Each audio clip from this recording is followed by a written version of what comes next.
Yo, what up? Today we got an Atlas strategy. So this is gonna be my first video on Atlas strategy, and it was kind of an unexpected video to put out because I didn't realize how good it was gonna be, but it is amazing. So just real quick, because I know some of y'all don't want to watch the whole video. The link to this tree will be in the description, and I'm just going to talk about it a little bit. So the way this started was I needed a consistent way of making money. So I spec'd into harvest. So first and foremost, we got all harvest nodes. Except for these two, you could, like, everything in this tree could be played around a little differently. And if anybody's got any suggestions in the comments below, please put them down. By no means am I an expert, so but yeah, we're going straight harvest. Got all these. You could take these. Now I'm currently not forcing harvest on the tree. You can. We'll talk about compasses later. I got all my void stones, but I haven't been doing compasses. You don't need to. And but yeah, so we go straight up this path. Grab harvest, harvest, harvest, harvest. I get all harvest nodes. And I actually don't have all my points, so I am pretty much taking everything. So the first thing that you might or might not want to change is the crop rotation. I like the crop rotation. I feel like I'm getting more out of it. My suggestion would be, if one color is way more expensive than another color, turn crop rotation on. What you're going to do is you're going to go in your map and you're going to do every color but the most expensive one, and you're going to do that one last. That's the idea. So right now, yellow's the most expensive, and so you don't want yellow to spawn. I mean, you want one of them to spawn. So I take all the middle ones for less likely chance for it to grow, and this is the optional point. I actually would put it here because I value purple more. So the ideal, like, grove would have a ton of blues, a little bit of purples, and one yellow. And you would go in there, do the blues, do the purples, do your yellow. You know, obviously that's just a general breakdown of it. It's gonna, like, the strategy is gonna vary from map to map, depending on how the harvest is set up. So the second thing I wanted to do is it's consistent moneymaker, and I've been doing this the whole league, and that's boss maps. We don't take Eldritch Altars, we don't take Searing Exarch or Eater Worlds. We're doing Maven Witnesses. So it's going to require you to do 10 different maps and then run your invitation. But I'm getting tons and tons of maps doing this. I take all the nodes that give you chances to get the influence maps, and then I take this destructive play to get anywhere from 2 to 4 bosses every map, and all of these apply to that boss.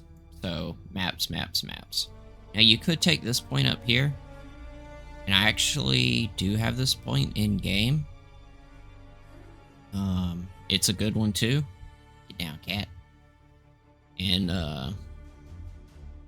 so I mean, you could, like, take this point out here, put one there, and I guess we'll go ahead and talk about stream of consciousness. I don't even put scarabs in here. It's less time consumption, less money being invested. This is a straight out and go strategy for me. It's how I'm doing it. So I mean, I guess you could keep that. If you wanted, you could take that out, and if you did, I would do it like this. But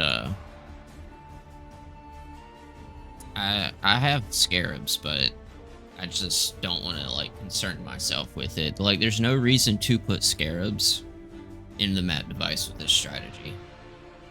So I've not been doing it, but you know, to each their own. So yeah, stream of consciousness. We got harvest. We got map bosses. I found that these map bosses were not worth it. If you were running scarabs, maybe take that. You're kind of limited on points with this setup, though.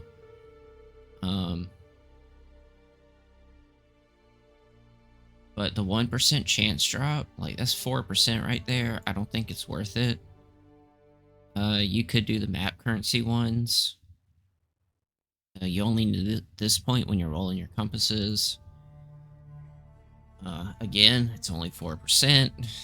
So, you know, I felt like it wasn't worth taking. Now, the last, next would be temples. I'm running temples. Temples are selling really good right now. So, run your temples. What I'm doing is I'm forcing... I got a lot of temple missions. And I'm just popping that on. Maven Witness on the map device, temples. Now, if you don't have a lot of temple missions, you can go for the Alva compass. Yesterday, they were going for 7C. That might be changing. They might go up. I haven't checked today. Just keep an eye on the prices. But as of yesterday, and it's September 9th today, they were 7C. So you could go into TFT, bulk buy those, call it a day. When I run out of temple missions, that's what I'm going to do. I might bulk buy some today, to be honest, before the price does go up. So yeah, temples. I'm taking every temple node, but this one. So that's another optional thing you could take to help you sustain your Alva missions. I mean, you could take this, or not Nico, right there. Could take those if you needed to build up some temple maps. What I would do is, if I was trying to build up temple maps, I would completely spec out a temple and go with something else. You could do Delirium, do Heist to grab contracts to sell. There's all kinds of options. So when you're not running your temples, spec out of temples, obviously. And for the final thing, because we got 4 strategies on this tree, for the final thing is Essence. So I take this Essence wheel because I feel like this is probably the most valuable. The duplicated Shrieking Essence. And I don't spec into any of the other essences, and I'll tell you why. Because we are using overloaded circuits with Essence. So when you're at the map device, Force Essence, Maven Witness, Force Temple. Run the map. So Harvest, they don't show up on every map. They show up on most of the maps, especially when you're blocking all these mechanics. And I mean, you can, if you want to keep some of these mechanics, by all means, keep them on. These are just the ones I picked to block. Just make sure you don't block your Sacred Grove. And yeah, so what happens when you choose overloaded circuits is it's gonna pick 3 out of the 4 random essence nodes, and that includes the one you allocated, from what I understand. We talked about it on my stream last night. So there's a really good chance Essence only has 4 notables. 1, 2, 3, 4. So it's a really good chance that it's gonna pick the 3 that you don't have. And if it does pick this one, so be it. Um,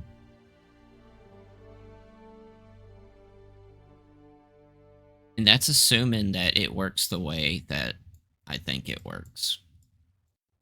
So yeah, just you add the essence. So basically, you go on the map, you're looking for your essence, you're looking for your temples, you're looking for your harvest, and then you kill the map boss, and then you get out. That's it. So, um, what I've been doing with the essence, because sometimes you could be wandering around the map, like looking for it. Um, if I've gotten at least 3 essences, I get out. I don't go looking for a 4th one. If I happen to find it on the way to the boss, so be it.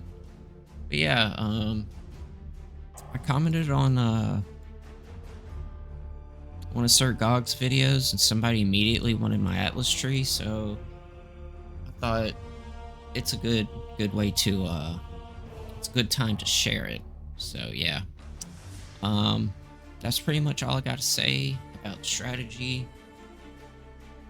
But yeah, I have a build update coming soon. I've made tons of changes. We've officially swapped to CI as of yesterday. And I've got a few things that I've learned along the way, some very important things to share with y'all. Stay tuned for part 4 of the Absolution Necromancer build guide. Or not build guide, build review. Sorry. And yeah, with that, that's gonna be it. Peace.